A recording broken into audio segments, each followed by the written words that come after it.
All right, my name is Ben Cashore. I'm the Joseph C. Fox Faculty Director of the Yale International Fox Fellows Program, and I want to welcome you to another one of our really important seminars this year. That's an effort to live the spirit of the Fox Fellowship, which is to link and generate really important scholarly and practical lenses around critical problems that face our planet, and to identify, if we can, then solutions collectively to address them. And just a word on the Fox Fellowship, we have now a partnership with 18 universities around the world, where every year Yale sends about 18 students to our partners to get involved in the lives of those universities and their countries. And then our partners send about 18 students here to get to be engaged in Yale life and New Haven life and the culture of the United States. And through that, the idea is that we would generate mutual understanding among citizens, peoples, and cultures, and around critical problems facing our planet. So today's seminar is on competitive cities, a local solution to a global lack of growth of jobs. And our three participants include Megha Mukim, who was a Fox Fellow now 10 years ago, and now leads the World Bank Group, the Competitive Cities Team Lead. We have Dean Jeffrey Sonnenfeld from SOM, and Yale political scientist, Professor Douglas Ray. They will each get a more detailed introduction from the Fox Fellow from this year who organized this wonderful panel, Joanne Tan, who's a Fox Fellow from Sciences Po. So with that, I'm going to turn it over to Joanne to continue our engagement and lead and talk to our first speaker. Okay.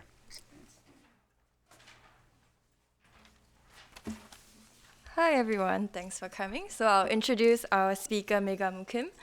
So Megha obtained her PhD from the London School of Economics, and she was actually a Fox Fellow in 2006 and 2007, visiting from the University of Cambridge. Today, she's an economist working on issues of competitiveness and urban development at the World Bank, where she co-authored a report on competitive cities, which she will be presenting today. So Megha, welcome back, and it's very good to have you.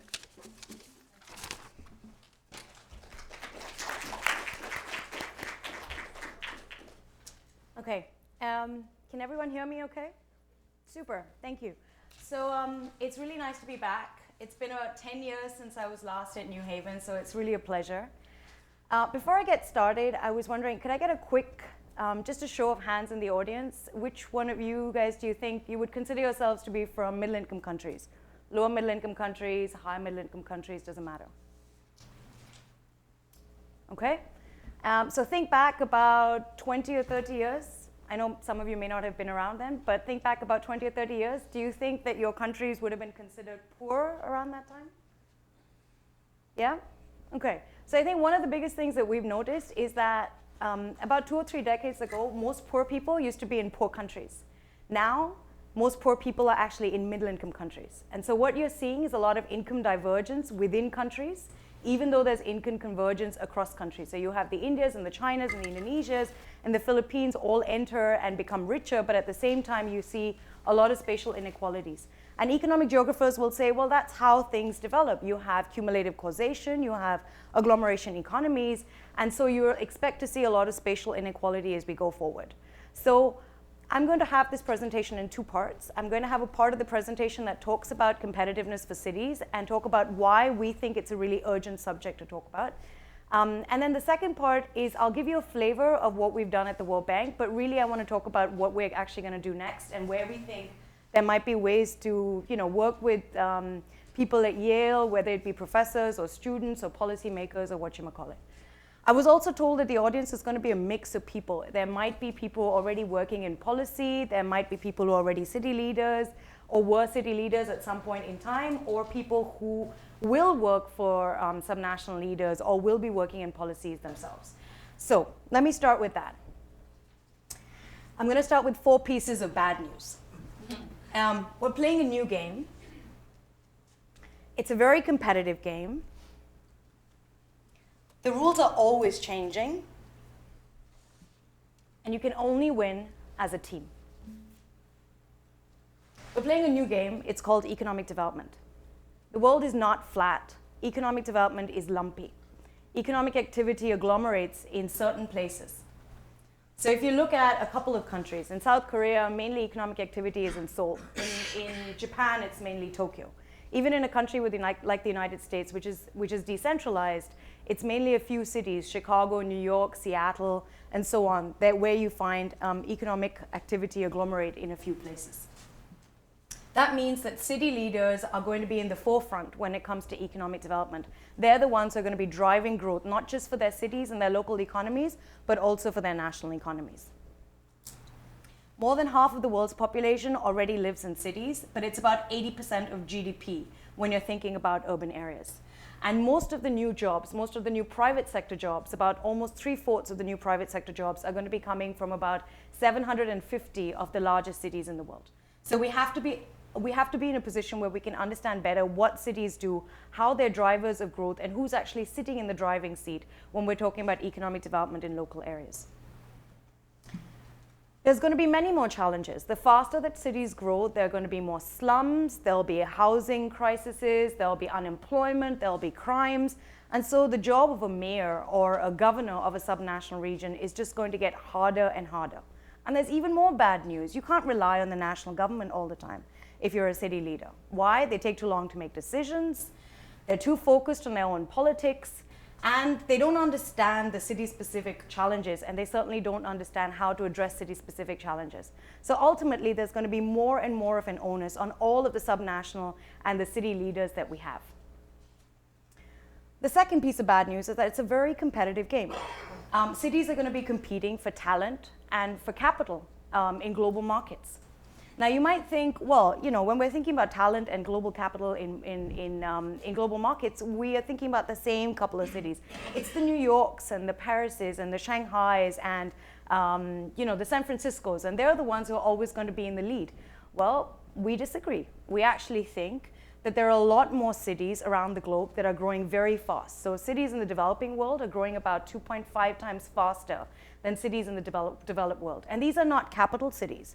Many of them are secondary cities. Many of them are tertiary towns. A lot of them are catching up, but in fact, a lot of them are growing very fast, even in absolute and relative terms. There are a lot of new cities that are entering the global competition. So I don't know if some of you know these cities. So Gaziantep, for instance, is a secondary city in Turkey. It makes most of the world's machine-made carpets. Saltillo is like the North American Detroit in Mexico. It produces about 40% of all cars and 60% of all trucks for Mexico, including engines, and exports them outside. Let's take another one. Coimbatore in southern India is a secondary city in southern India, and its engineering cluster supplies to Rolls-Royce and has been doing that for the last 5 or 6 years. These are the new cities that many of the subnational leaders are going to be competing with, but it also gives us hope because a lot of the leaders in cities are actually coming from all over the world. Cities that you couldn't believe it could have been the next Singapore or the next Tokyo or the next New York. The third point of this game is that the rules keep changing time and time again. So one of the biggest changes in the world came with that object. Does anyone know what that is? Sure. Tell me. Container. It's a container, yeah, super, great. I'm at university, obviously, you guys know all the answers. Okay, so that's a container. And essentially, it changed the way that you export goods, right? So, I don't know what his name was, Malcolm McLean, who's was the founder of what now is the Sea Line business, essentially a big shipping company. And he realized that consumers don't care about how their products are shipped or transported. They only care about the fact that their products reach them on time and that they're transported cheaply. And so came up with the container. And containers mean that you can use the same container to travel over ship, by air, or by truck. So it essentially changed the model for growth. It was a huge technological change. Now, how has it affected cities? Well, initially, you had lots and lots of small port cities, and you had lots and lots of labor-intensive activities for loading and unloading goods off of these ships that were stopping at these port cities. Well, now, with the onset of the container, you find that you don't need lots and lots of people.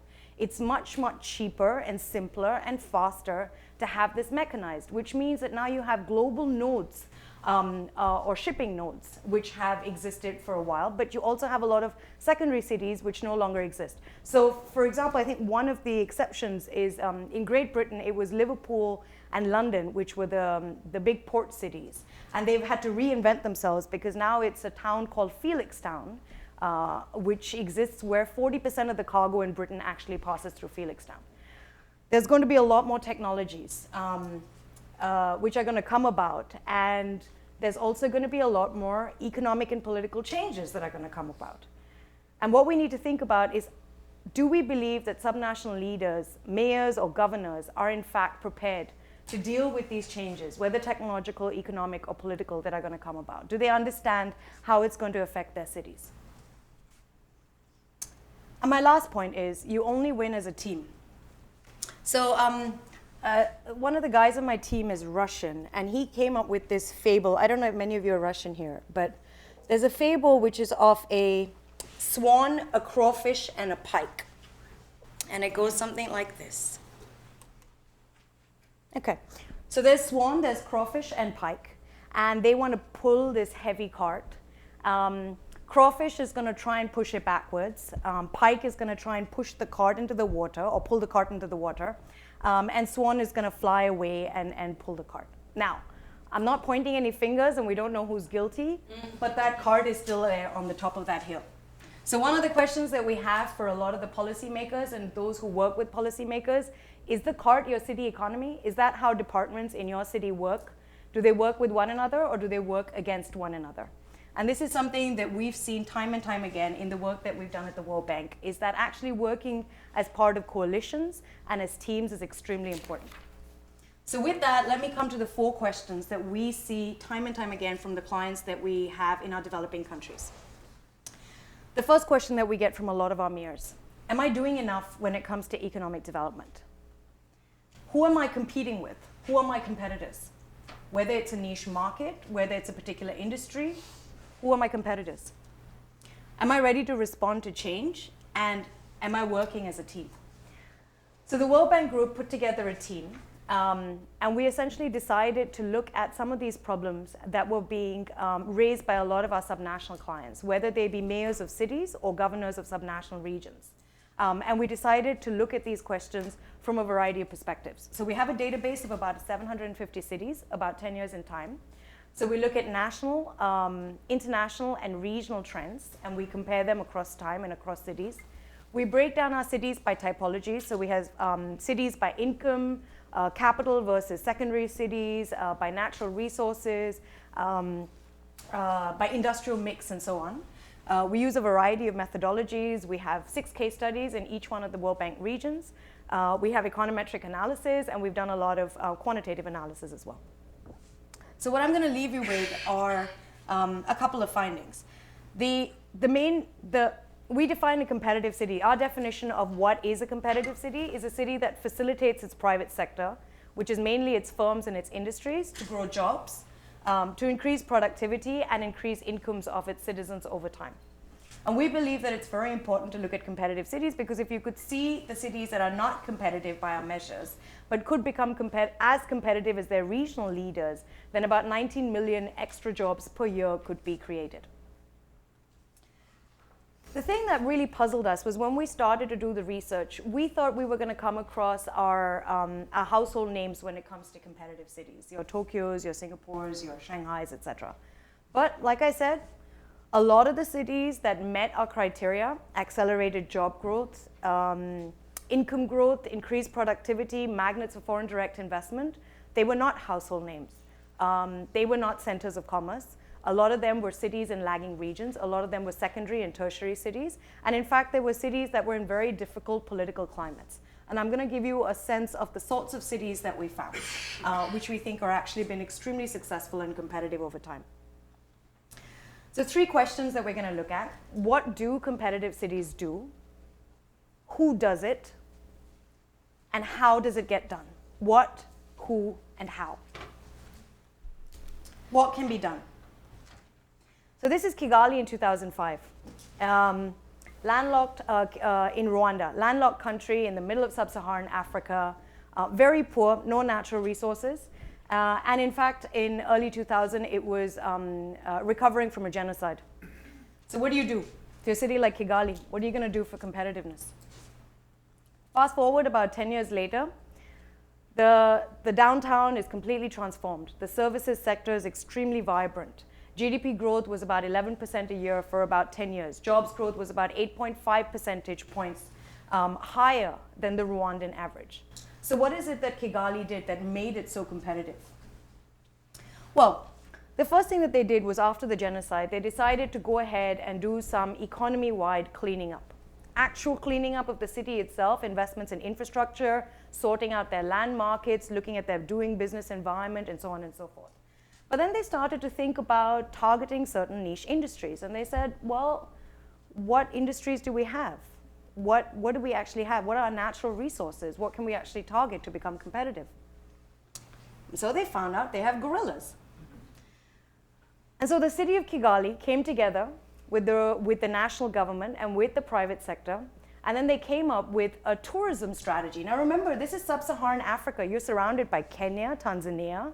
You're surrounded by loads and loads of countries where there's a vibrant safari tourism. How in the world are you going to differentiate yourself as a newcomer to a tourism scene?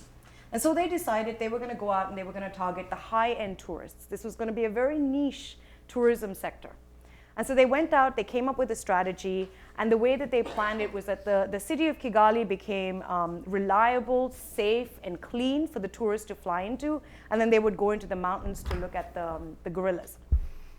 They also realized that the qualities that the high-end tourists care about are also qualities that the MICE industry cares about, the meetings, incentives, conferences, and events industry cares about. So they decided that again in East Africa, who's going to be their competition? Kampala, Nairobi. These are all cities that are crowded. They have lots and lots of petty crime or not petty crime. They're expensive. They're often dirty. It's difficult to get around. There are lots of traffic jams. Well, then Kigali decided to sell itself as the MICE center. They invested in a huge conference center in the middle of the city. And now you have lots and lots of conference tourism that in fact comes to Rwanda, to the city of Kigali. So they managed to differentiate themselves within the region in two sectors. One, niche tourism for gorillas, and then second, the MICE sector, which was building upon some of the investments in hotel and other infrastructure that was built in the city. And at the same time, they're also investing in their human capital. So they're making sure that their young people are bilingual, they speak both English and French so that they can target both Francophone and Anglophone tourism within the country. So that's an example of one of our competitive cities. Who does it? So how many of you have taken CPR training? Okay, how many of you have done CPR training for infants? Okay, so I had my first child about 2 years ago, and so I was forced to take CPR training for infants. And you know, CPR training teaches us, and this is something I learned when I first did this, is that you can't actually, children are not small adults with CPR training, okay? So if you're going to use CPR training on an adult, you might use this. But you can't do that for a child because you'll break their rib cage. And so you have to use a very different way of approaching CPR training when it comes to children. In the same way, cities are not small countries. You can't take any approach that works at the Ministry of Finance or the Ministry of Health at the national level and scale it down and expect it to work at the level of mayors or at the level of governors. So why do we think it's very different when we at the World Bank are dealing with a client who is a mayor versus a client who is a minister? Well, for one thing, the policy wedge that's available to a city is very small and very well defined. They don't control customs, they don't control migration, they don't control trade, for instance. They don't control defense, they don't control a lot of different ministries. So when we're thinking about the city wedge, what is it that our clients can actually do? And I know this is being recorded, but you know, at the World Bank, we love going to clients and giving them a long wish list of all the things that they should be doing. We love that. Our reports are very big and they pick up a lot of space on bookshelves. But in fact, what we should be doing is we should be telling clients what they could in fact do and then give them that subset of what they ought to be doing and what they can do. So we decided to look a little bit more closely at the city wedge. And we think the city wedge is made up of 3 parts. The first part is essentially the administrative scope of what a mayor can do. So, right, your administrative remit on paper, the laws and the regulations that you're actually in charge of, and of course your human and technical capacity to put in place that remit. Okay, so we call that the mayor's wedge. That's essentially what's available to you as a mayor or a governor. The second and third part of that is what we call growth coalitions. Growth coalitions is how the mayors, in fact, work very closely with their private sector, with their academia, and with their civil society. And we find that a lot of our clients in public office don't, in fact, reach out to all of these other communities within their cities to get things done. So that's the second part of how you can increase your influence and your capacity to get things done. And then the third part is intergovernmental relations, where you're essentially looking at how you can leverage neighboring jurisdictions, your neighboring cities to get things done, how you can actually lobby your regional governments, or how you can lobby your national governments to get things done. So that's what we call the city wedge. And let me give you an example of a city which is, I wouldn't say it's like New Haven, but it has some characteristics of New Haven. It's a case study of Bucaramanga, a small city in Colombia. Bucaramanga doesn't really have a mayor or a local government that's very powerful. There is no economic development strategy that exists for the city of Bucaramanga. So how did they get things done? This was, again, one of our competitive cities. Grew very, very fast in terms of GDP and jobs growth, attracting investment and so on over a 10-year period from 2002 to 2012. And what we found was Bucaramanga had a very vibrant private sector and academia. And they're the ones who came up with the growth coalition. So they're the ones who effectively lobbied the regional governments, the Santander region, to give them benefits, to make sure that their private sector firms were able to tap into entrepreneurship programs that were being funded at the national level. And so it was really a very different leadership in the city, not the public leadership that was getting things done in Bucaramanga. They're the guys who bought into a strategic vision for the cities and they're the ones who actually pushed it forward.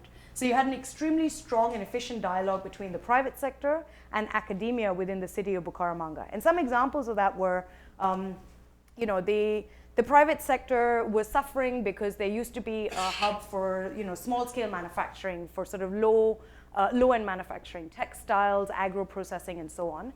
Colombia joins the WTO. They're exposed to trade liberalization, and they have to revamp how they're going to actually, they're not going to be able to be competitive for manufacturing in the future, and so they decide to invest in high-end services.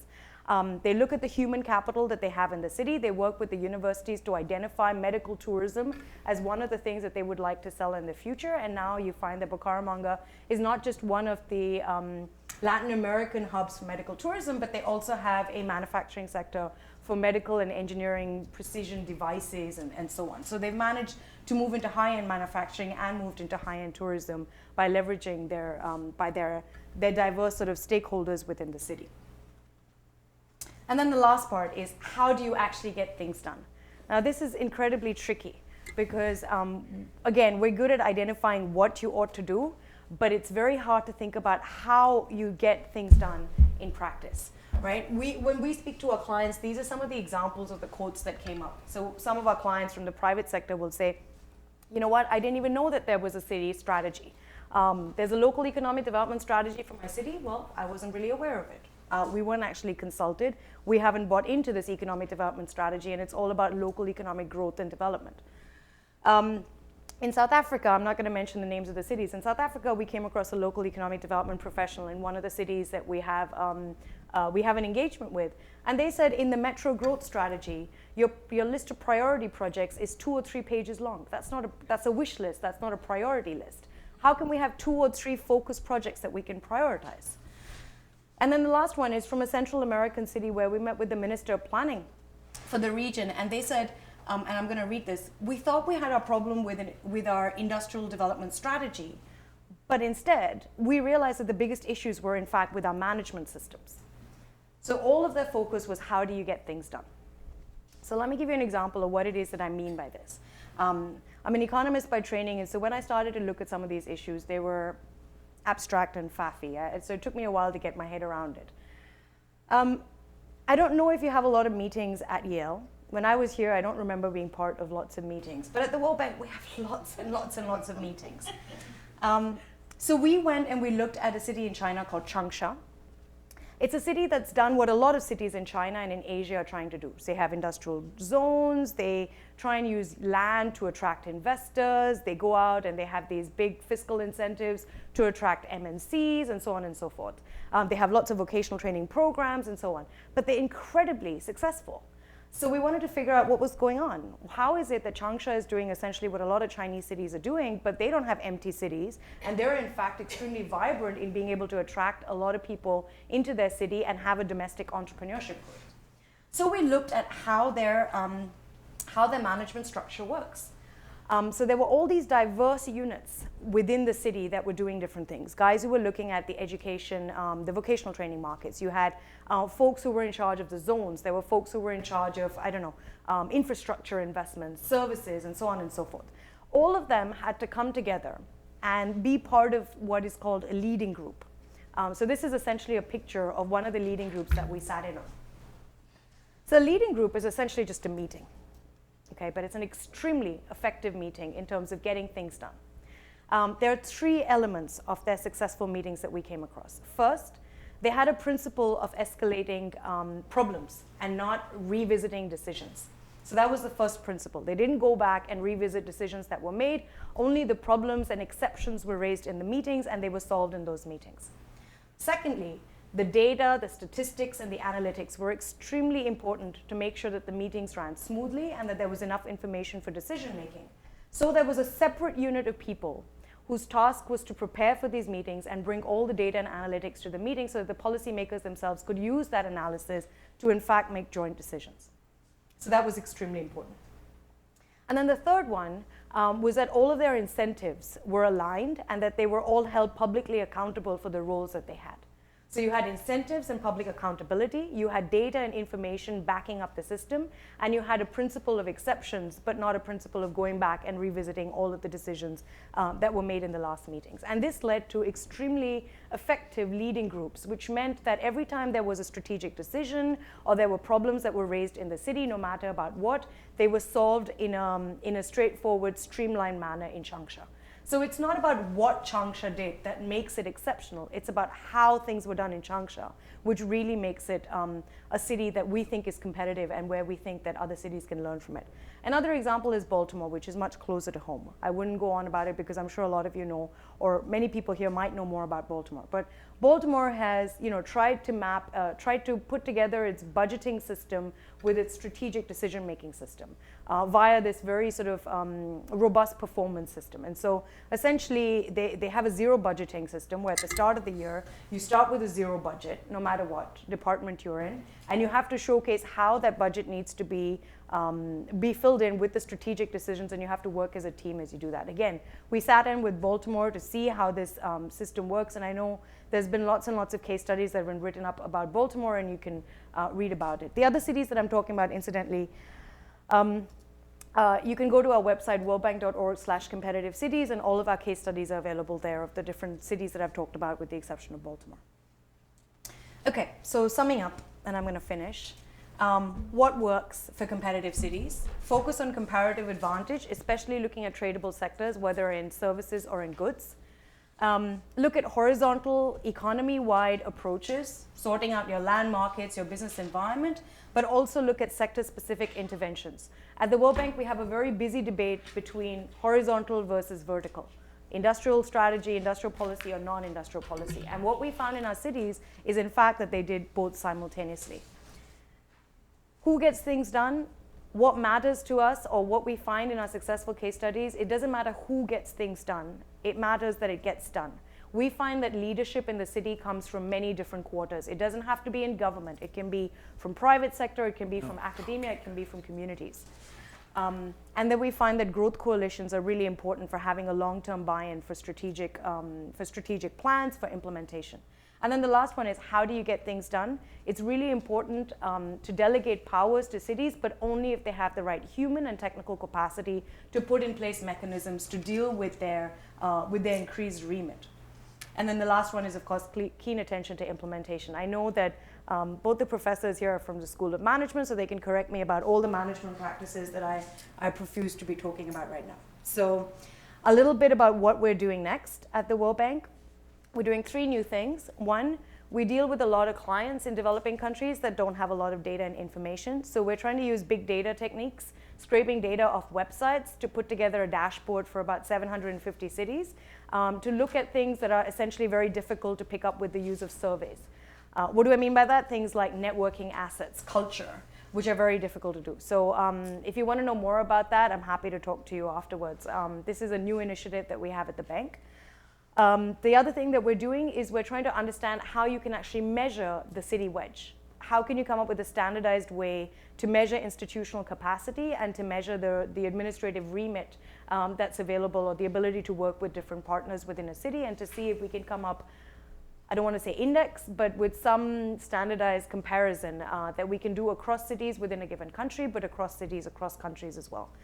We find, for example, I work a lot in Ethiopia, right? Even in Ethiopia, the capital city, Addis, for instance, has a very different institutional remit compared to the capital city of a region, Mekele, versus a secondary city of a region, right? The administrative remit available to them is completely different within the same country, but they're all cities, and their institutional and their technical and human capacity is also very different. So that's the second thing that we want to do, is we want to understand how you can measure subnational institutional governance better.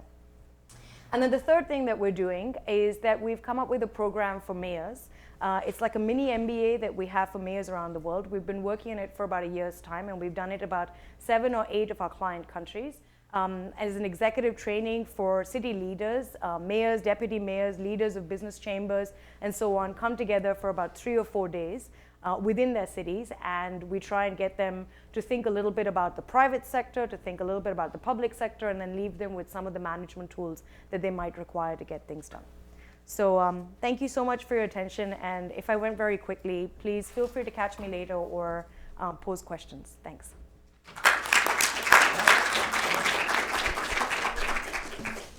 Thanks, Megha, for that rich and succinct talk. I'll introduce our first discussant, Professor Jeffrey Sonnenfeld.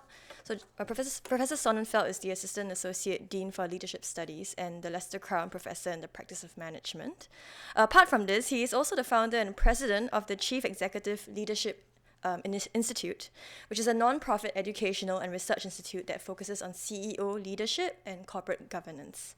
Also, he has published in 100 scholarly articles in leading academic journals, and he has also authored 8 books. So without further ado, I leave the floor to Professor Sonnenfeld. Thank you so much for the kind introduction, and also for that manufactured applause, because as you said, without further ado, you're right, because none of that ado was relevant to today's topic. And as you'll soon see, that I have the misfortune of being on a panel with 2 genuine experts. I have never spoken on this topic before, so it's going to be raw and fresh. And in fact, this is one of those times where the genuine, oh, thank you. I see Doug figures I need a drink already. Thank you. The compassion of my colleague is that Doug, as your introduction will soon see, has a great expertise both on the experience and practical side as well as on the scholarly side of today's topic.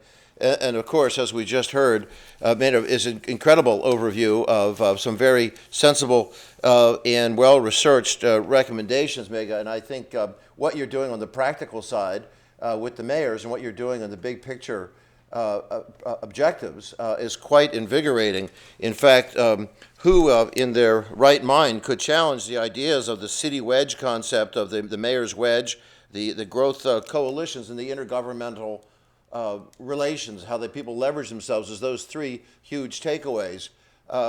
Who in their right mind could challenge them? Not many, but I will.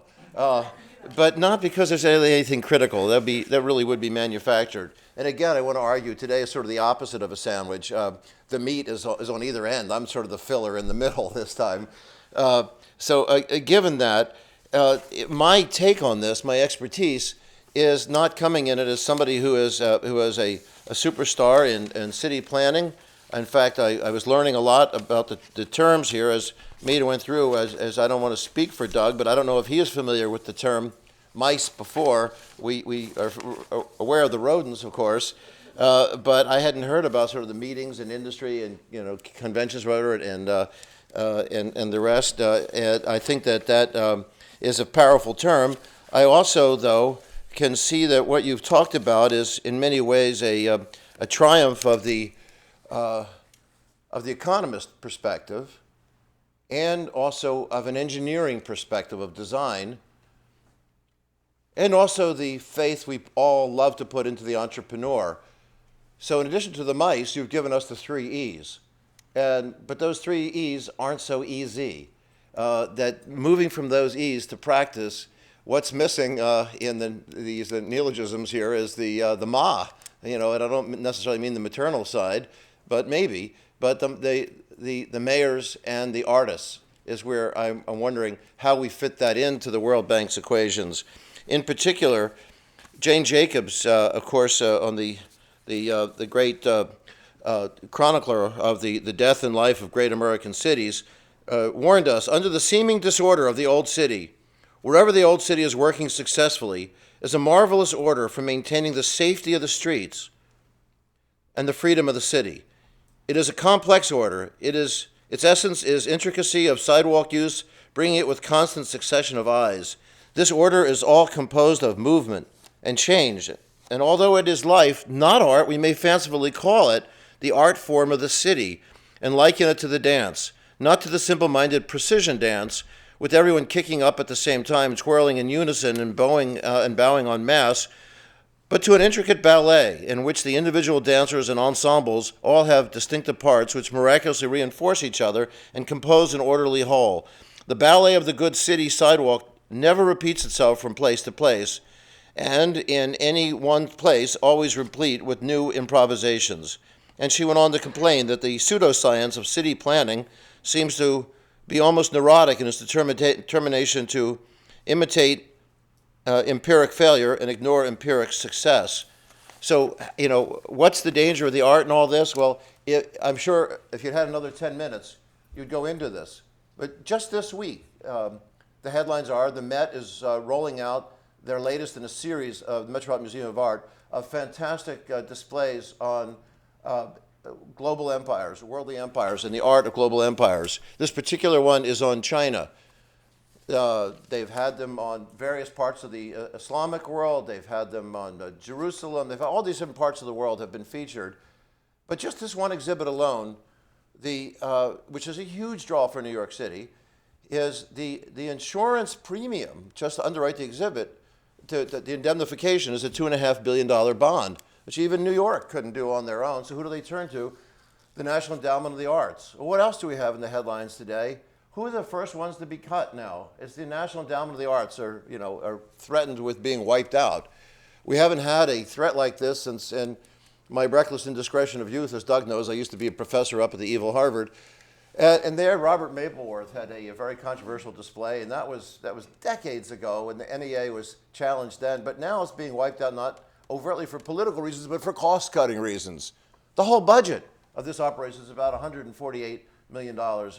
In the course of the context of the national budget, that is like 0.00007% of the budget. The leveraging, what we get from the indemnification the government provides for the support of art is important. And I worry that we get so caught up in the engineering and the enterprise, the entrepreneurs and the economic view of the city, we forget the artistic view of the city.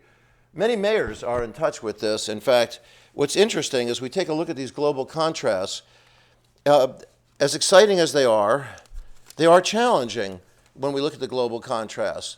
As I have tried every year, and Doug sort of laughs at me as we try these together, to bring together Asian mayors together with U.S. mayors. If we were, Peter Perdue, a great Chinese historian here, has pointed out that if we looked at the top 30 cities of the world, I think he would have said 20 years ago, of those top 30 cities, I believe he says that 25 of them were from the West, of those top 30. Now, of the 30 largest cities, 9 are in China alone, and 21 are in Asia. This has been, these are huge, enormous cities. And the scale of what they wrestle with both in terms of the injustices and who's had land taken away, under what premises, and how those systems work. Infrastructure issues there and scale and scope are very different as there's a challenge of dealing with high growth as opposed to so many of our U.S. cities where the mayors are much smaller in scale and riddled with issues having to do with public safety, decline, demise, and a whole different mindset. But we do try to find parallels, but they're different, even within Asian cities. In fact, even Asian urbanization issues are very different. We have some work that's been done at Yale that have pointed out that if we looked at China 40 years ago, it was 80% rural, 20% urban, as was India. Today, China is almost reversed and India is almost the same. Is one right or wrong? What does that mean in terms of understanding the role of cities? Well, it's just different. There are some, for example, there's a great telecom company, Bharti, where the founders felt that because their parents married a caste, they couldn't really use the ancient, the family name Mattel, so they went to a great old name for the luster of the old India of Bharti, as they adopted as their last name, and created a large phone company. Now, perhaps the second largest phone company in the world after China Mobile. They provide service all throughout Africa and the rest. But their goal is, if India hasn't gone through the same urbanization, if there's electricity there, let's take technology there and let's support, instead of more urbanization, let's support village life and the productivity of village life. You look at India's population today, it's 2/3 depend on monsoon, depend on rainfall. It's a very agricultural-based employment, but it's only 17% of the GDP, so there's a huge mismatch of things that get spoiled, of perishables. They perish on the way to market. So we have really different challenges, the long and short of it. When we take a look at these global contrasts, they're easily more different than they are similar, but they're all worth learning from each other. But we should be careful on the global contrast. It's just a quick takeaway there. On the role of course, the mayors themselves and what we look for in the city, something which is perhaps encouraging as we compare maybe globally in some of the exciting parallels and inspirational models the World Bank brings us, and look at the U.S. In the U.S. in particular, right now, Americans think the political process is broken, especially at the national level and to some extent the state level. Here in New England, well, here in Connecticut, we have some ridiculous situations that just shouldn't be. But mayors and cities somehow are different. There is still that can-do attitude at the mayoral level in the U.S. As one said to us, quote, "We can put our swords down more easily than in Washington, D.C. and get things done. Mayors don't have to respond to the special interests and are pragmatists, not ideologues. Mayors all want more resources, yet mayors can leverage resources that may not be so obvious, like libraries, to make progress and drive change." And then the roles of our mayors here are very different and interesting in how they get this done. They do see themselves as, of course, having a major challenge of delivering services to needy communities, but a lot of them want to define themselves first and foremost as entrepreneurs. And they race to embrace these coalitions with business and race to invest with business in infrastructure and new technologies. But let's not create too much of a religion around the entrepreneurs. Sadly, since we're being taped, I shouldn't say this, but maybe there's some good lawyers we have around who can back me up when I need them in a minute. But even the great visionary Bill Gates, when you read his book, The Road Ahead in 1995, what does he fail to put in there? Well, there's one sentence on page 89 that addresses the internet, nothing on the World Wide Web. And he says, "Today's internet is not the information highway I imagine. You can think of it as maybe the beginning of what will be a highway in the future. It's more like the internet is more like the Oregon Trail was to Interstate 84. He kind of missed it. So what did he hastily do? Well, a year later, they completely revised and updated as 20,000 words more on the internet. And in 1 year's time, not that much happened. He just missed it as a great technology. So we don't want to necessarily put a religious faith in entrepreneurs somehow have a vision the rest of us miss and see. But many mayors are going down that path and looking for partnerships with entrepreneurs, and a lot of entrepreneurs are responding, and hopefully it will work out well. Mayor Bloomberg, now of course back to private practice, is heavily invested with his own foundation, and Mayor Steve Case, the AOL former CEO, is very heavily invested. And there are some great entrepreneurs, technology by technology, but that's one great role. Another great role that mayors are embracing, we're seeing, is as social justice and public safety, mayors as community builders. But they're frustrated because they feel a lot of what they have as public safety concerns often have to do with community mental health issues. That we went through a period of deinstitutionalization a few decades ago, where instead of warehousing people with severe behavioral problems, they're supposed to go into community-oriented halfway houses. Those things got unfunded, dumped on the streets, and people who can't easily take care of themselves have now become public safety threats to themselves and others. One mayor shared data that it's a 31% less expensive to care for the mentally ill than to leave them on the streets. And they sort of talk about what this means. And it isn't just the mayors, but it's the police forces themselves who aren't necessarily trained in these behavioral problems, as we're seeing in so many of these horrendous shootings where people don't understand. And then just a last piece of this all has to do with the intergovernmental relations. Well, that's as much of a problem as it is a solution. The mayors complain that cities have three main sources of revenue: sales tax, income tax, and property tax in this country. And roughly 75% of the revenues come in from property taxes that get drained away to the state government, that they don't get that much back from their own neighborhoods. So in fact, they often feel that when it comes to neighborly governmental organizations, they're fighting with their own parent company, the state, and the neighboring companies. There's a race to the bottom on tax incentives that is often quite dysfunctional. So maybe I should just close with, in my own city, my own mayor, Mayor Frank Rizzo, was renowned for pointing out when it came to public safety issues. Doug, I'm sure you remember this, I think it was 1969, Mayor Frank Rizzo, former police chief, people were complaining about how unsafe the streets are in Philadelphia. And he said, there's nothing wrong with the streets are perfectly safe. It's the people that make them unsafe. And I guess as we close off, and we can't talk about cities without referring to Washington, Doug, what did JFK say, that Washington is a city that was built with southern efficiency and northern charm, I think, something like that. So anyhow, thank you very much for letting me. And my base of expertise is we have a school for mayors that's only 3 years old, and that's a little bit I know is just stealing ideas from them. Thanks for your patience with my rough thoughts. Thank you.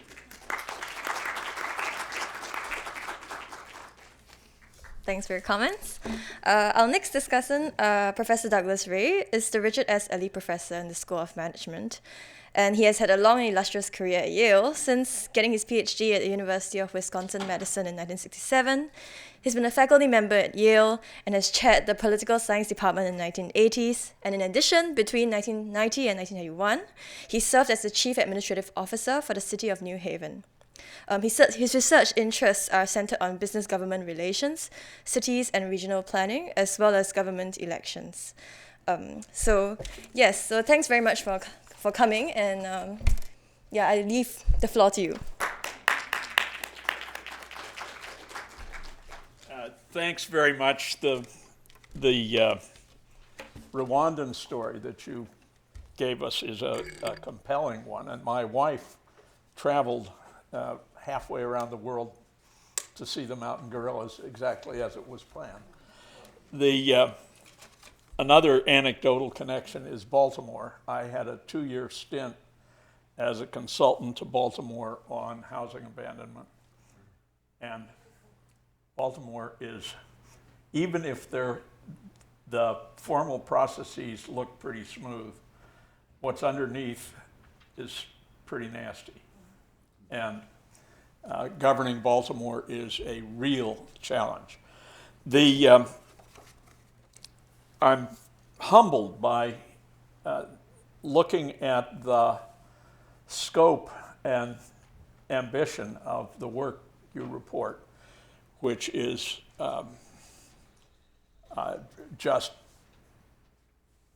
mind-blowingly complex and important.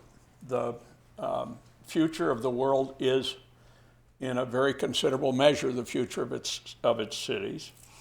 While you were speaking, I jotted down 5 process stories that I think are at work. One of them has to do with staggering inequality in all of the world's cities, most of all of the cities which have grown at warp speed in the last half century, or 80 years perhaps, where the impulse of progressivity, the impulse to help the neediest, is overwhelmingly important. And yet it has to be counterbalanced against the material requirements of the city. And if the most powerful economic elements are taxed to pay for progressive policies, or are otherwise limited in the name of progressive policies, the question of their exit becomes paramount in the long run. And many cities in Northern Europe and North America have experienced that tension and dealt with it awkwardly in many cases. The old book by Albert Hirschman, Exit, Voice, and Loyalty, is a really powerful analytic tool for thinking about that aspect of city politics. A second impulse has to do with comparative advantage and playing to your strengths. And cities often develop mistaken ideas about their comparative advantage. New Haven, for example, the discourse here over the last 20 years has centered heavily on biotech. And we have 2 or 3 biotech success stories.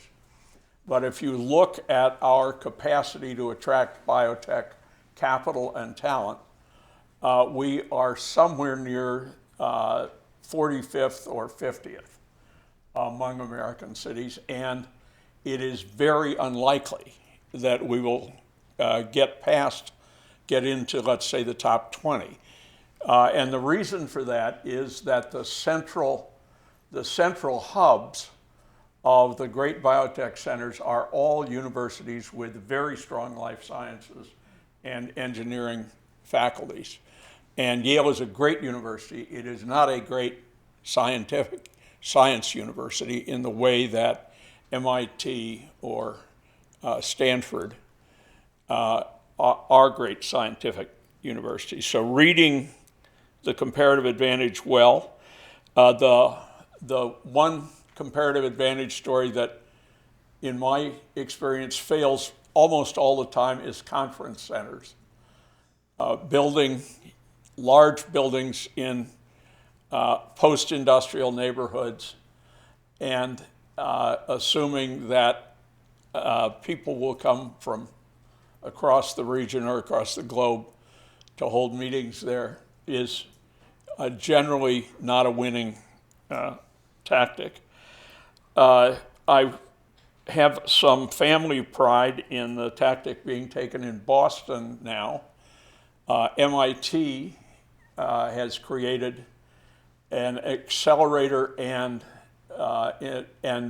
early stage venture fund with an initial capital of $150 million called the MIT Engine, which is designed to build on engineering and particularly life science work being done at MIT and other places to build the greater Boston economy to make it more nearly comparable to the Bay Area economy. And my daughter is president and CEO of it. So I, of course, think it is absolutely marvelous and has great taste in talent. A third pattern has to do with the role of formal government and court systems and property title. Here, Hernando de Soto, who may or may not be part of the discourse at the World Bank these days, De Soto's notion about dead capital, which is to say property with value which is only informally recorded, which cannot be collateralized to form capital that banks understand. And the development of effective title systems and courts to adjudicate conflicting titles is terrifically important in the development of cities through capital formation. A fourth topic is the odd, this is idiosyncratic. I'm not sure it's a world story, it's an American story at least. And it is the rise of assortative marriage as a factor in competition between small and large cities. Assortative marriage means alpha marries alpha, beta marries beta, so that in recruiting top talent, you are often confronted, nearly always confronted, with an alpha-alpha couple where one of the alphas is the person you need for your purposes. And then there is the second alpha who can be accommodated in a truly large city with a vast labor market, but often cannot be accommodated in a smaller city. Take New Haven and think of Yale. The Yale batting average in recruiting against competitors that are located in real metropoli has declined over the last 50 years. And the reason is assortative marriage. And I don't know that assortative marriage is in progress worldwide. You would know far better than I know. I think there's quite a lot of it in Europe, but it's an interesting tactical problem. Finally,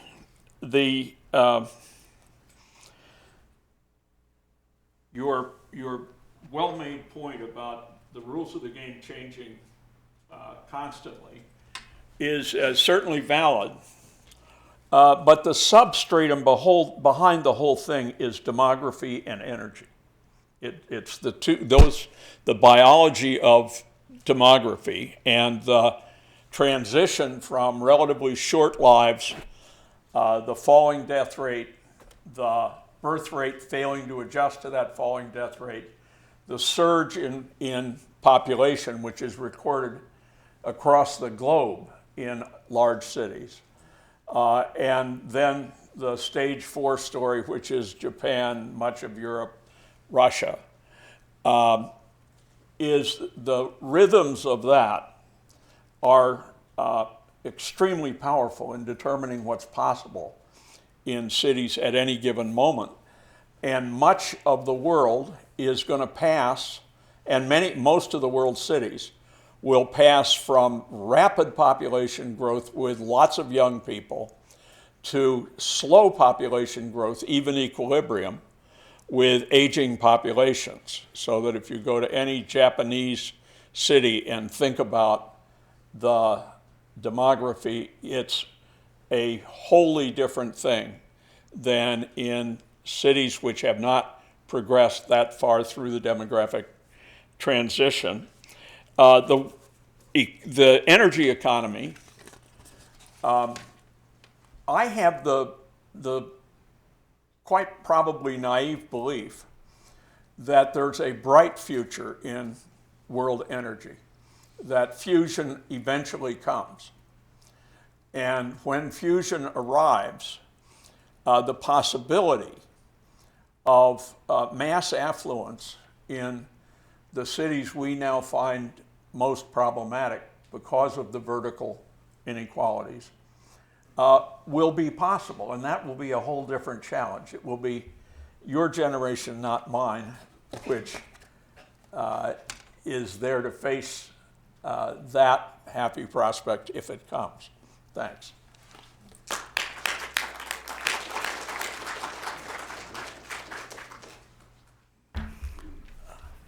Thank you, Professor Ray, for those insightful comments. Now we open the Q&A session. Where's Julia? Where's Julia? I need the microphone.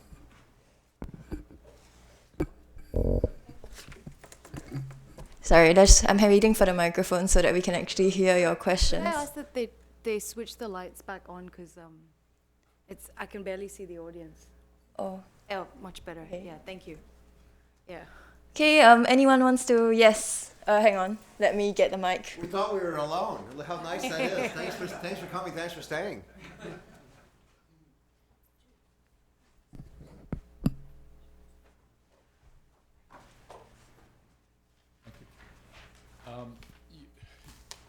The presentation from the World Bank made me think of a situation I encountered about a year ago. I think the context that you laid out, that in some developing cities there isn't much of a budget, the context of working across sectors. At the same time, I have found that if you put together the government, the private sector, academia, NGOs, the wish lists that you talked about get even longer. They don't get shorter, they don't get prioritized. It's harder to get priorities. So the context is a very challenging one, and I want to kind of give it a concrete sense by conveying very briefly a conversation I had about a year ago with someone at one of the very big technology companies. He'd been given responsibility for smart cities in Africa and the Middle East. He'd been at it for 2 years, and he said, the main thing I've discovered is that with the exception of a few countries in the Middle East, cities don't have budgets. So we don't have anybody to really sell to. We go in there, we volunteer, we develop white papers, but we can't really provide any of this technology that we think would be helpful. And these are for things like transportation. Well, you could develop a public-private partnership, bring in the private sector more, but that takes a few years, as you probably know, to get that orchestrated. So, how do these cities in these developing countries that don't really have the financial resources, some have at least limited management resources, and who can start to talk to other sectors, how do they address an issue like that without having to take 10 years off to get the institutional structure and the fiscal structure to be more appropriate? A simple question. That was for you? Yes. That's a hard one. I thought we were taking batches of questions. Oh, okay. Well, I feel like I should just pass along the really hard questions to the rest of the panel. But I guess the answer to that is, you're right that they don't have any budget, but I would say it depends on where the revenues are coming from. So they probably, especially cities in sub-Saharan Africa, they don't really raise their own fiscal resources, or they raise a very, very small proportion of their own fiscal resources, right? So the example that you were giving, for instance, of the taxes being levied by the state governments, then it's the state or the national governments providing some kind of direct transfer mechanism for the cities to actually have a budget. And in many cases, they're given the money, but they're not the ones who are making the choices about how that money is allocated as well. So I guess when we're talking about budget, it means very different things in sub-Saharan African cities, but you're right that they don't have a lot of control over the fiscal resources that they do have. However, in the countries that I have worked in personally, so I'm actually based in Africa. I mean, I work in Africa, I'm based in DC, but I work in Kenya, which has just gone through over the last 2 years, decentralization. And then more of these resources, they're still coming from the national government, but they're going to the cities. The way that they've tried to have more control is to lobby the national government in some of the cases. And in some other cases, they've actually tried to make use of whatever private sector that they have to get things done. So the example, so let me take an example of India, right? So in India, there is no such thing as a city. There are districts, and districts don't do anything. Okay, there's a district commissioner, but really they don't really have a lot of powers. All the power is with the state. But you still find that some cities and districts in India are able to leverage the state governments to get their own way. So for investments in zones, for big infrastructure investments, they very effectively lobby the state governments to make those choices. But I agree with you, if you don't have, on paper, if your remit is very tiny, then essentially the best that you can do is work outside of your remit, either with the private sector or with other governments, either neighboring cities or with the national government to get things done. And that's not an easy task. So when we work with cities at the World Bank, we don't lend directly to cities. We work with the national governments, but then we understand what the problems are for individual cities, whether secondary cities or tertiary towns or capital cities, for example. But I agree entirely. In the U.S.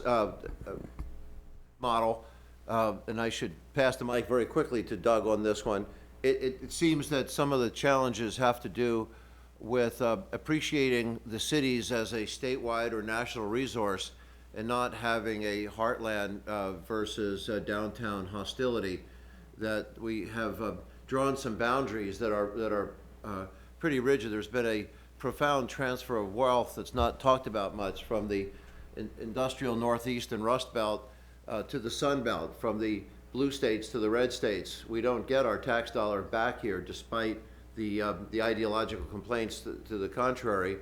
And that has, you take a look at just the spending in 1 year on the rebuilding of New Orleans, it dwarfs over a decade of expenditure on Amtrak serving, the 25 states. So it's, if you see scaffolding around Amtrak train stations, it's just to protect you from falling debris. There's no work in progress there.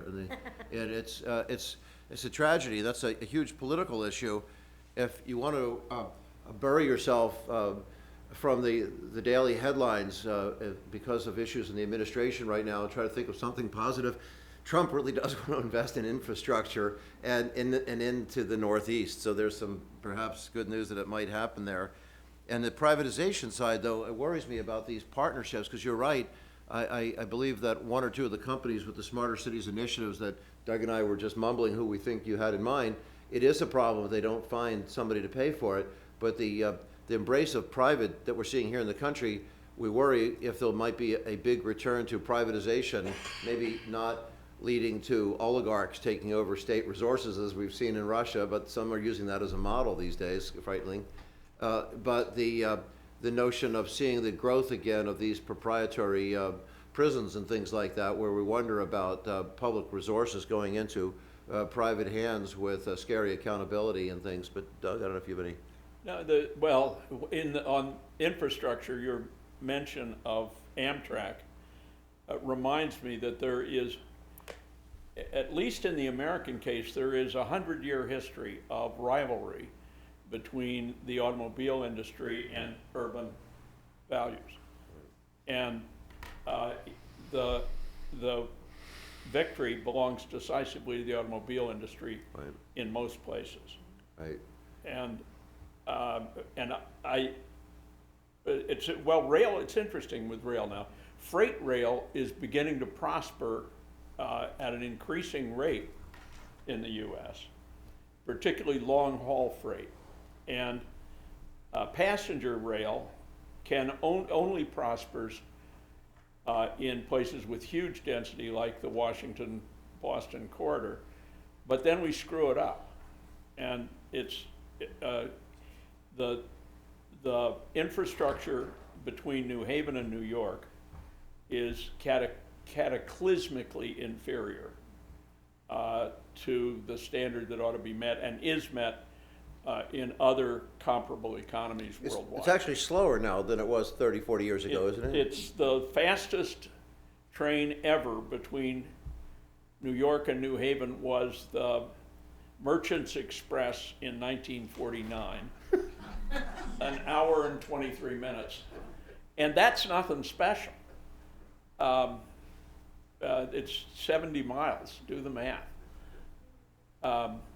It's disgraceful. And it dovetails with the assortative marriage problem for us, because the second job in New York doesn't work well if it takes 2 hours and 4 minutes train to train. Next question.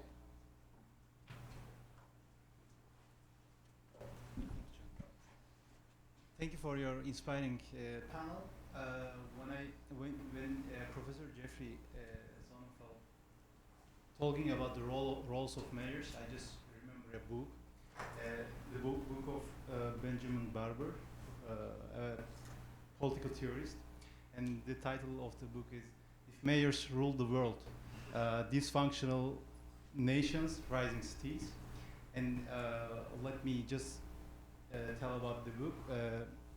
In this book, he's arguing the failure of nation states to address global problems like poverty, like climate change and terrorism, and arguing that cities or intercity associations may be more effective in addressing global shared concerns.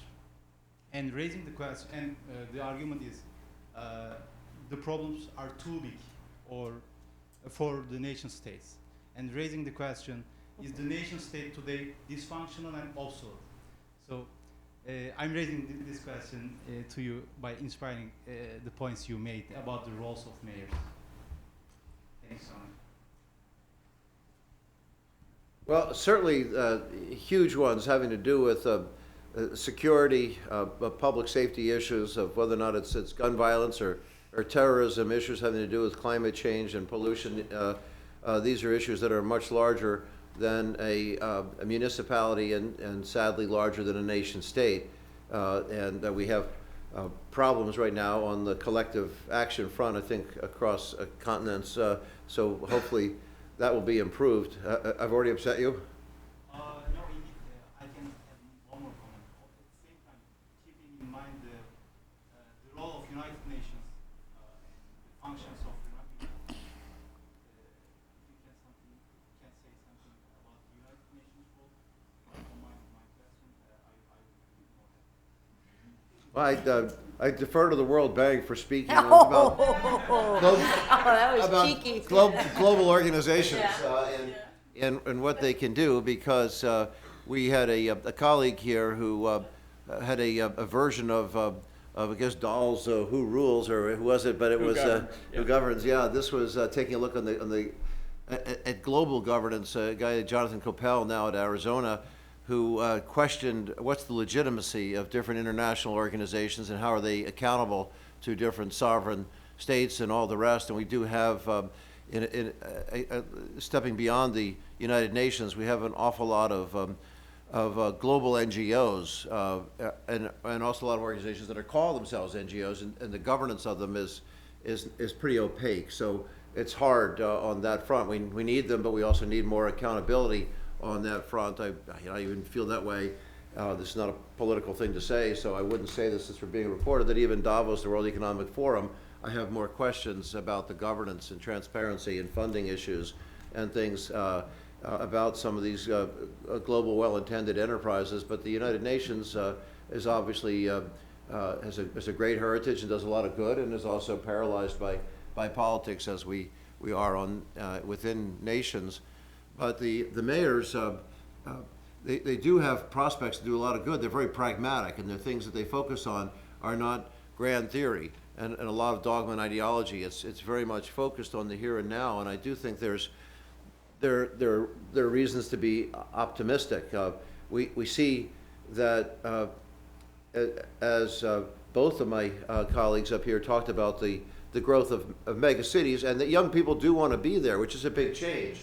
Instead of the flight to suburban villas in exurbia, we see there's a attraction, a cultural attraction, maybe it's marital patterns or the rest, and we are upset here in the state seeing GE leave. We just had at the School of Management a week ago a conference which we're told was the most diverse cross-section of institutional leaders in the state's 381-year history, including its years as a colony, and both constitutional conventions, because we had people from all different types of institutions, public and private, different life stages and things, wrestling with the implication of GE's move, what it means. And as GE explained it, there are some issues that they felt that we didn't quite come to terms with our financial mismanagement of the state, and there's a lack of faith in our political leaders of either party to master that problem. But also it was the cultural and magnetic attraction industrially to the sense that millennials want to live in this city of the future of Boston. I pointed out to some members of the GE Management Committee companies of the future like Digital Equipment or Wang or Data General or Prime or Gillette, or that Boston has a long list of corporate carcasses as well. They didn't think that was funny, but there's this belief that we're seeing that millennials want to live there, and one of our prominent graduates of the School of Management would add to what Doug said, is that we just need to create places where young families want to be, couples, younger people, to launch their families, and the cultural attractions and the lifestyle of the Connecticut cities is a challenge as well. Well, I had a meal with Luke Bronin last week. Bronin is the new mayor of Hartford, and Hartford is an incredibly problematic city. It is it's a state capital, huge resources, capital resources have gone into it over the last 50 years, and it's a greater mess every decade. And here's a really bright young guy, Rhodes Scholar, Yale College, Yale Law. And what's his proposed instrumentality for raising money? It turns out to be a sales tax, which from any sort of social justice or egalitarian point of view is dreadful. And so Very you say regressive. that to him, and he says, well, yes, but the politics of any progressive tax for a central city are unmanageable in the New England legal framework. Towns and cities are wired into the state constitutions, so you can't absorb your suburbs. The suburb is as sovereign as the central city. And so he ends up with, in a very pragmatic way, with trying to add 1.5 points to the state sales tax and divert the money to central cities. I don't think it'll happen, but it might.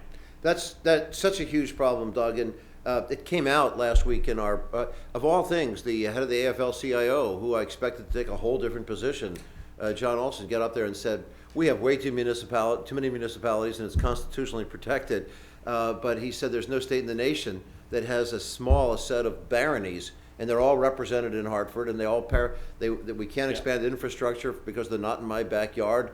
At the airports or the rail lines right now, we can have high-speed improvements and things, but is that there's such provincialism here that I was surprised that he took that position. I hope he doesn't mind me quoting him, but it was a fantastic statement of the problem, but there's no ready solution. And on the tax base issue too, we're seeing now that some of the healthy institutions that survive the state, cultural institutions, universities, are seen, or hospitals are seen as targets. That we see the nonprofit hospitals, that our governor, who's a really smart, well-intended guy, is out of default has felt we have to tax the hospitals. Well, I mean, who's going to ultimately pay that?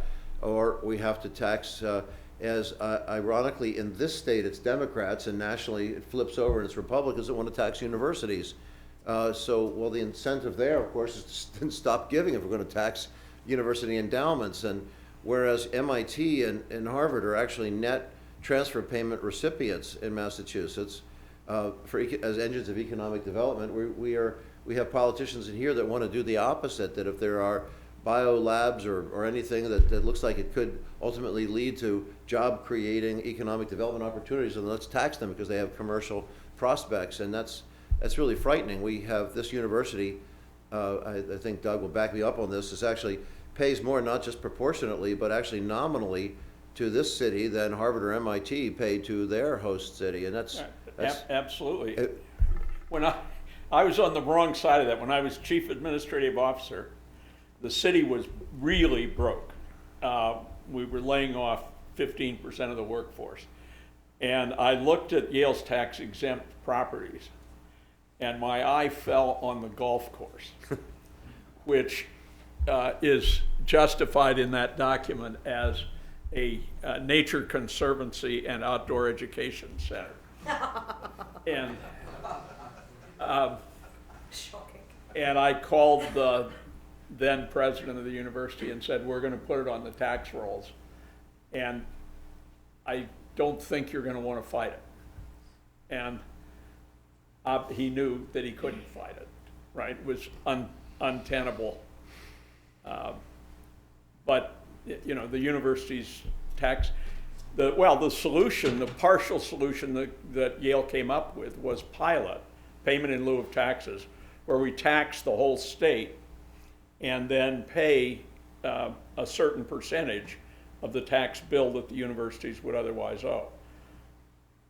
Which is somewhere more than I five, mean, less to than me, 10. it looks like all the conversations are about how to get the most money out of what is successfully working in your city, whether it's the university or the private sector. I'm actually quite surprised to hear that it's similar in the US, because all of our clients, every time we meet the public sector officials, they'll say, yeah, we love the private sector. That's how we get our tax revenues. Right. And we think of them and we're saying, well, the private sector, yes, it generates taxes, but you understand that they do a lot more than that. If you want to create jobs, if you want to have productivity, if you want to create incomes, the states are not going to do that. You have to have an environment that facilitates private sector growth, and seeing them as, you know, objects to be taxed continually is essentially going to have a, you know, I mean, you have places like China which have the exact opposite, which is provide as many fiscal incentives as possible, Right. and it's a race to the bottom. But I mean, in answer to the gentleman's question, at least for the World Bank's perspective, we don't go around saying that a lot of things should be done at the city, or more and more should be done at the city. I think we basically say that, in fact, if you don't have technical capacity, you shouldn't be doing it at the subnational level, especially for things like corridor developments. They should not be done by cities. Otherwise, you're going to have a race to the bottom or competition across cities within the same area. But a lot of cities end up doing a lot more in terms of their responsibilities. So our question is, how can we help them do that better, or work with their regions or their national governments to make sure that they have what they need? But yeah. I would like to turn to the international world and get away from New Haven. I sort of have two different approaches. One is the ethnic approach. If I understood what you had to say, and I know a little bit about Kigali, but not your other small examples, these were ethnically similar, ethnically homogeneous cities. If I am correct, how does that really affect your analysis as opposed to other cities in the world which are much more diverse? And secondly, I didn't hear anything about the corruption problem. And it seems to me that the lower you go, the worse the corruption can be. Now again, that might be an inadequate or incorrect generalization, but the issue of corruption, I think, might be considered by you. I'll defer to the expertise. Of course, the ethnic strife is there in Kigali, Rwanda. One of the things that was horrifyingly efficient was after the Tutsis who staffed the DHL main station in Kigali were slaughtered by Hutus. It was fully staffed without losing one day's productivity by Hutus, and then it flipped back again. With the carnage was incredible. The bodies were there, and they still kept the packages flowing in and out. UPS stayed away from there at that period of time. Right, but I'm talking about post-genocide. and So I think in a lot of the revival. countries that we work in, they're not, some of them are more homogeneous than others in terms of the makeup, whether it's ethnic or tribal or religious or otherwise. But for example, in places like in Rwanda, in Kenya, you actually do have fairly strong divisions in terms of ethnicity or tribal leanings and so on and so forth. How that works with whether these cities work well or not, it's a really good question, and we haven't really looked into that. The case studies that we've had have looked at some differences in terms of income. And we've looked at migration patterns, for example, in some of the more sort of global cities or more capital cities, but we haven't yet looked at ethnic outcomes. However, and this is also a point that you made, I want to say Professor Doug, but that sounds really silly, so Doug, is Doug's about, great. okay, Doug's great, fine. super. Which is basically the point that you made about how do you measure things like culture and social capital and so on. So we're trying to do a better job of targeting some of these things, which are essentially either immeasurable or there's no clear model to think about empirically what the results would be. The second question, which actually relates very closely to that, is corruption, which is that the more divisions that you find in cities or countries, the more you have to have better institutions so you don't have more rent seeking along those lines. And there's some really nice empirical work that's been done at subnational level, for example, in Nigeria and in Kenya, and I'd be happy to share it with you. It's really unfair because you kind of know who we are, but we have no idea who you are.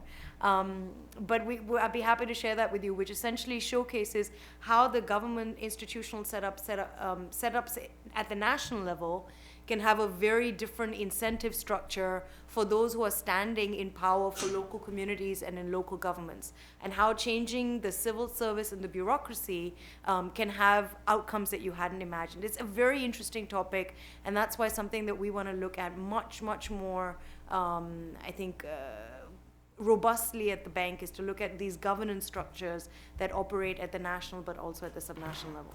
Sorry, it's not an answer, but these are issues that we're also grappling with, so thank you. Hi, how are you? Thanks very much for the talk. My name is Yale, my first year Master Environmental Management candidate at the Yale School of Forestry. I just wanted to ask very briefly about how do you incorporate environmental components into the analysis you did, because like the briefing that was online mentions that these economic development policies are complementary to the environmental and social policies that the cities might have, but that in many cases might end up being creating a conflict between economic development and creating economic development by making environmental laws less stringent. So I was wondering, how did you incorporate that into the analysis? If you have? We didn't.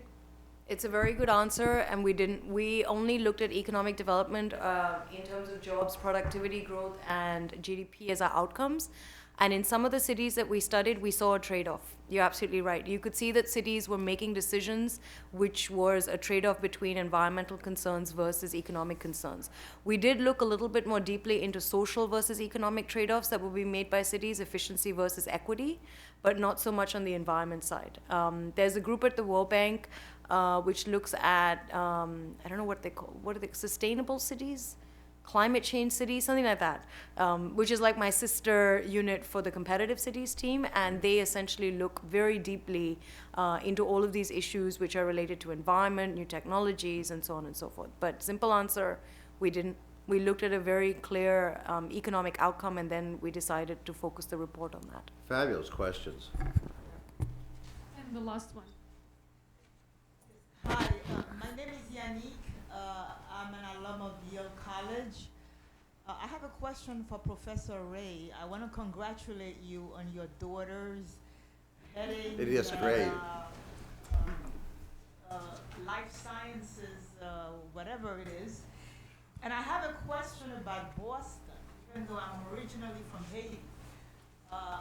Now, there's been some serious talk that they're actually planning walls, to build like they're worried about flooding in Boston.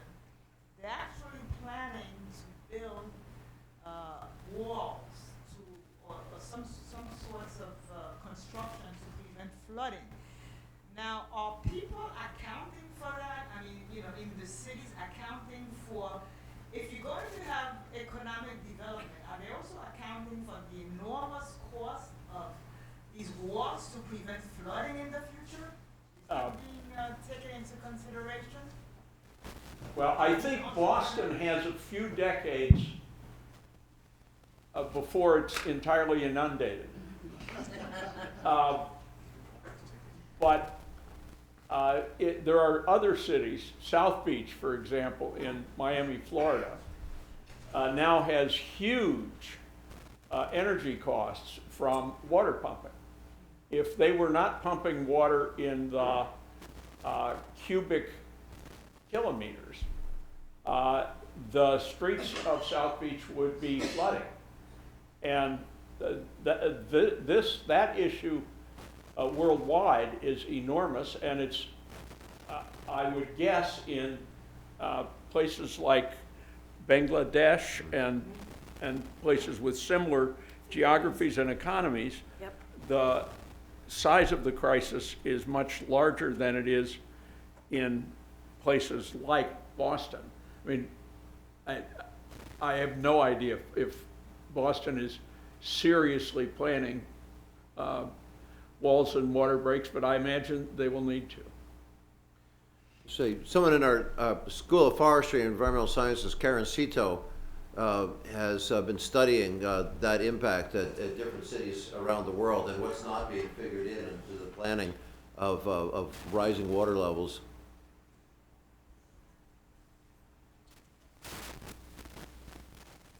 Okay, so that's all we have for question and answer. So thanks so much for coming, guys. I believe we have a reception on the common room. Second floor.